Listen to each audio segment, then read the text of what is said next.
I would have to estimate that James had to, that had to have a B in it, what he created. I met a gypsy. Did you hear any rumblings from other teams? Like, are you close with any other teams and team owners to when the whole GEICO thing was going down? That you kind of got a gauge of like how other people are feeling in the industry? Yeah, well, I mean, it's kind of funny because everybody's, there's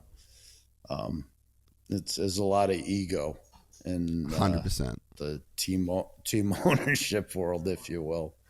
Well, I mean, and it makes sense. It's a competitive sport, you know. It's all egos, but that's what makes it so cool. It's got to be a balance there, though, right? It honestly, it for the most part is just a lot of begging. Just like you said, how you started your career, and you were getting gear for doing it. Yeah. It's all begging, and it's all like, they're just doing it because they love motocross, and I mean, there's no pot of gold at the end of the rainbow. There's just no pot of gold anymore, and if what do you think? I mean, what do you think a past champion that's, a high level past champion should be valued at the end of his career? I mean, the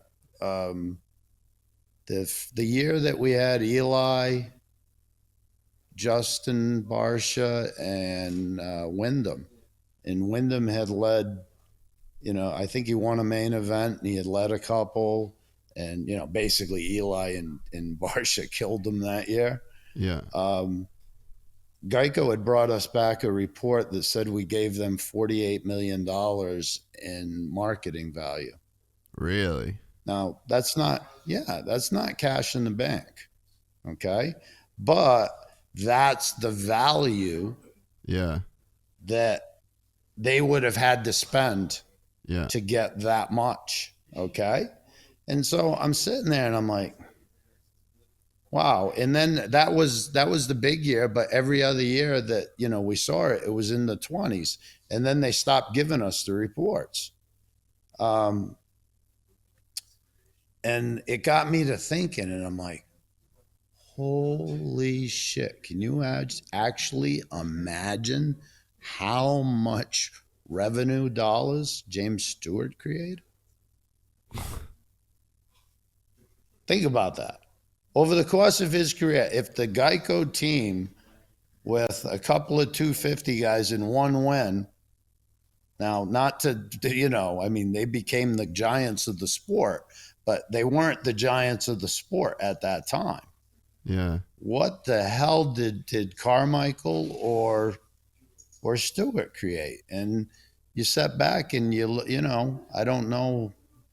Well, the situations are, who knows, but I don't think they're still flying on private jets. They're not. And you'd say I would have to estimate that James had to, that had to have a B in it, what he created. You think? It had to be $1 billion worth of revenue. Yeah. Well, no, his Of that career, his marketing marketing spend, value of his career, and then you say, where are those guys? Where do they end up at the end of the road? And to me, it's like, wow, they really should be set for life. Those champions. They should never have to think about anything for the rest of their lives when you've created that much marketing value. And you start to look into the areas of the sport, and the agents don't give them good advice at all financially. Yeah, that's very, very true. It is that it's they're there to pat them on the back and make them feel good and tell them, hey, you made so much money, go out and buy something. Tell you what, if you ever hear an agent say that, get a fucking agent. Yeah, 100%. Man, I also think too, yeah, it's like yeah. Oh, sorry, mate. Oh, we cut out. Oh yeah, I was just gonna say, like, there's one, like, it's always been a real fucking bummer to me, and something that, like, I don't know, I think I'll always feel weird about it, but just James's exit from the sport, it just, like, because to think about it, like, so James removed himself, right? That's sort of what happened, you know, like, he sort of didn't even really retire, he just fucking dipped, and it's like, what's the treatment that dude received from the fans, from the media, from the teams, from, if someone like him, who's a fucking good person, like, I've spent a lot of time around that guy, a lot of time at the track, a lot of time away from the track, like, he is a good person. So you've got a good person, like a good human being, that was one of the best people to ever be involved in two-wheel sport. Like, not just motocross, not just supercross. Like, fuck, you could almost say motorsport in general. And then that dude just, like, fucking dips. There's obviously some, like, super fucked up treatment that's going on there. And not to harp on the UFC thing again, but it's an easy parallel to draw, right? So that, do you remember the Ultimate Fighter 1, the final between Forrest Griffin and Stephan Bonnar?